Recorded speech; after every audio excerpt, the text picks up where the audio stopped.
RCF.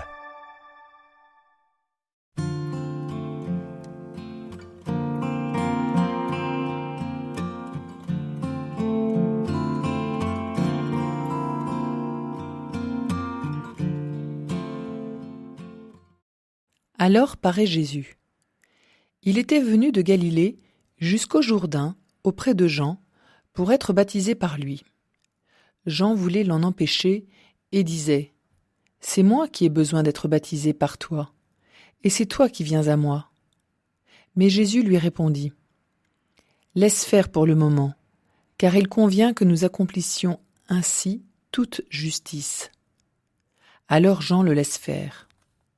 Dès que Jésus fut baptisé, il remonta de l'eau, et voici que les cieux s'ouvrirent. Il vit l'Esprit de Dieu descendre comme une colombe et venir sur lui. Et des cieux, une voix disait : « Celui-ci est mon Fils bien-aimé, en qui je trouve ma joie. »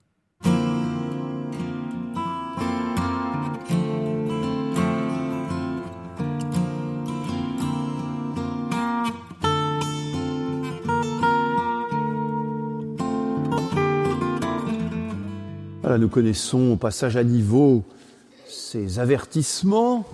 Attention, un train peut en cacher un autre. Eh bien, c'est le même avertissement pour la fête du baptême du Seigneur et pour cet évangile. Attention, une fête peut en cacher une autre. Et ce baptême du Seigneur pourrait cacher quelque chose de plus important encore. Car évidemment, la première question que nous nous posons, mais quelle drôle d'idée! Pourquoi donc Jésus qui n'a pas péché, Jésus qui n'a pas de faute, Jésus qui est déjà le Fils éternel du Père, qu'est-ce qu'il avait besoin d'être baptisé? Alors, eh bien, il faut d'abord que Jésus paraisse. Vous avez entendu, c'était la première phrase de l'Évangile, très solennelle. Alors Jésus paraît, presque on veut dire comme dans un film. On aurait une sorte d'introduction, Saint Joseph, la Vierge Marie, les bergers, les rois mages, très bien, mais. Et le personnage principal devenu adulte paraît maintenant. On avait préparé le terrain pour lui.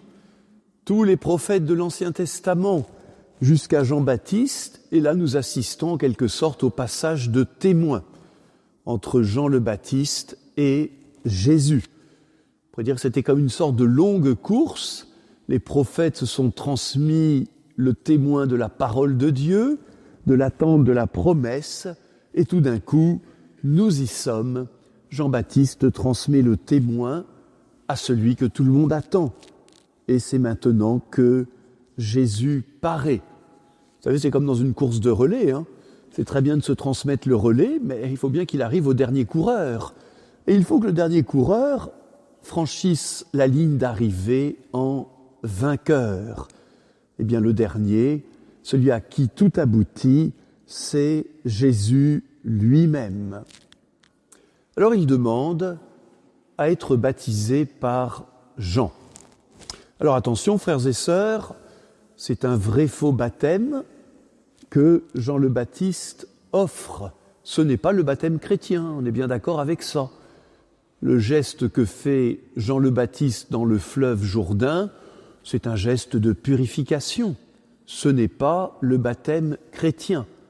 C'est une sorte de rite qui exprime le désir de conversion du pécheur. Alors évidemment, Jean le Baptiste a bien compris que Jésus n'a pas besoin d'être baptisé. C'est moi qui devrais être baptisé par toi. Et Jésus répond par cette phrase énigmatique : « Laisse faire, il nous faut accomplir toute justice. » Il nous faut accomplir toute justice. Ah ah! Quelle justice? La justice de Dieu, certainement. Mais la justice de Dieu n'est-elle pas que les bons soient récompensés et que les méchants soient punis? Est-ce donc cette justice à laquelle la première alliance nous avait habitués, qui avait sa part bien sûr de vérité? Le mal, ce n'est pas le bien ce n'est pas le mal, et il est juste que Dieu fasse la part des choses.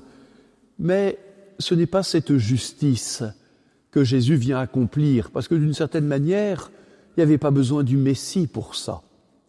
Maintenant, c'est une justice nouvelle que Jésus vient accomplir, la justice de venir, lui, le Fils éternel, lui, le Sauveur, au milieu de nous, au milieu du peuple, pour apporter le salut de Dieu.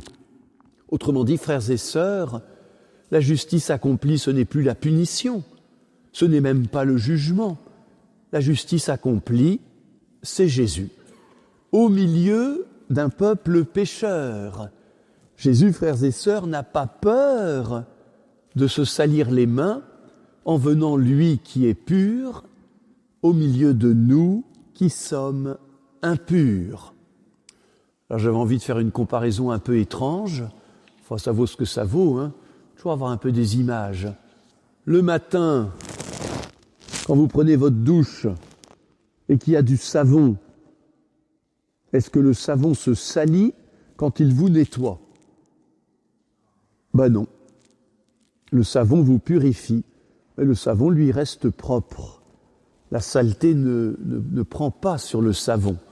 Ben voilà l'image, Jésus c'est le savon, et nous, c'est nous qui avons besoin d'être lavés, d'être purifiés. Mais le savon, il est dans la douche, Le savon, il est bien là, il est présent. Alors rassurez-vous, Jésus ne vient pas nous passer un savon. Jésus vient nous purifier de nos fautes en étant au milieu de ce peuple pécheur. Nos péchés, frères et sœurs, ne salissent pas Jésus. C'est Jésus qui purifie nos péchés.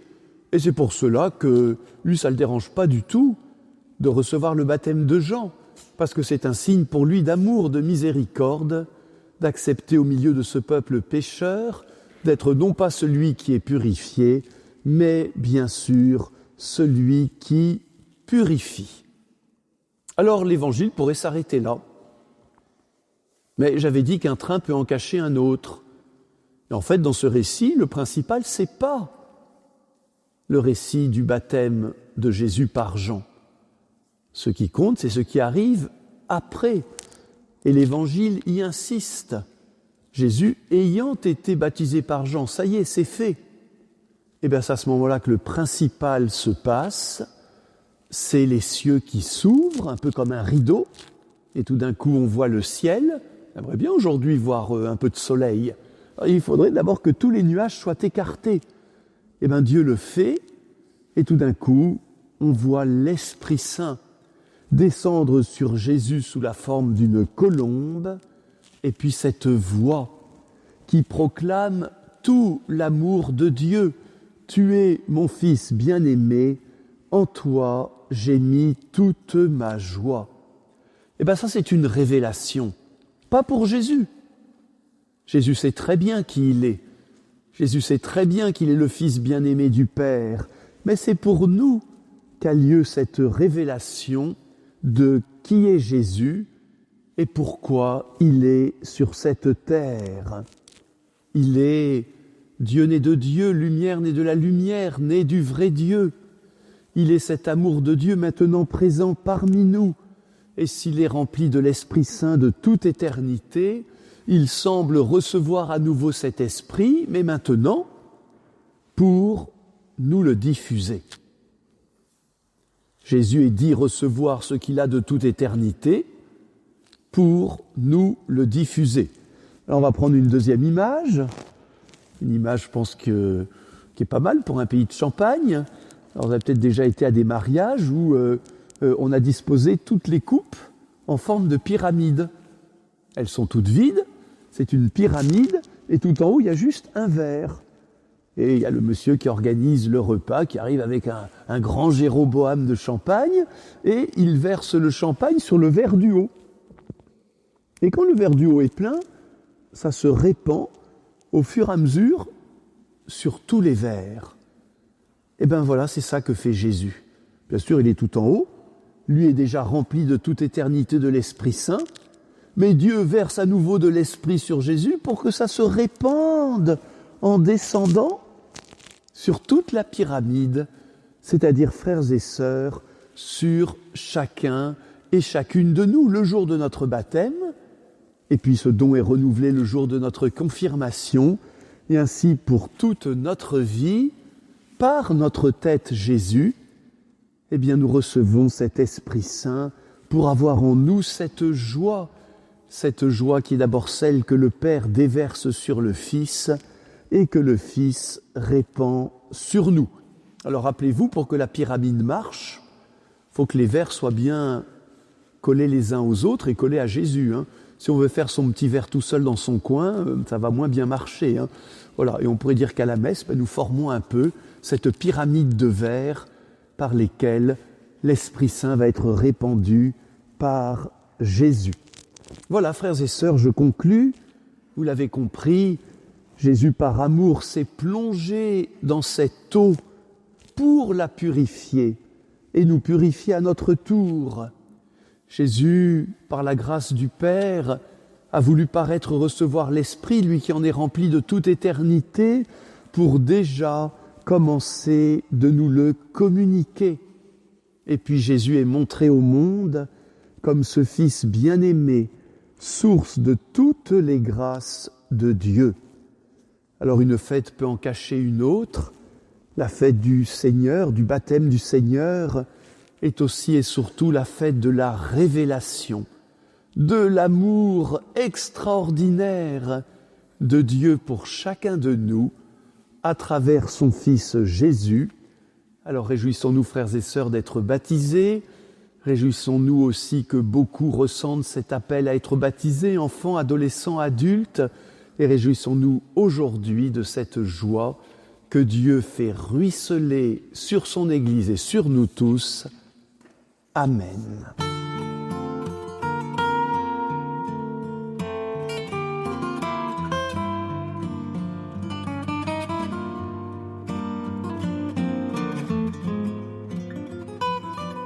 Notre Père qui es aux cieux, que ton nom soit sanctifié, que ton règne vienne, que ta volonté soit faite sur la terre comme au ciel. Donne-nous aujourd'hui notre pain de ce jour. Pardonne-nous nos offenses, comme nous pardonnons aussi à ceux qui nous ont offensés. Et ne nous laisse pas entrer en tentation, mais délivre-nous du mal, car c'est à toi qu'appartiennent le règne, la puissance et la gloire, pour les siècles des siècles. Amen. Béni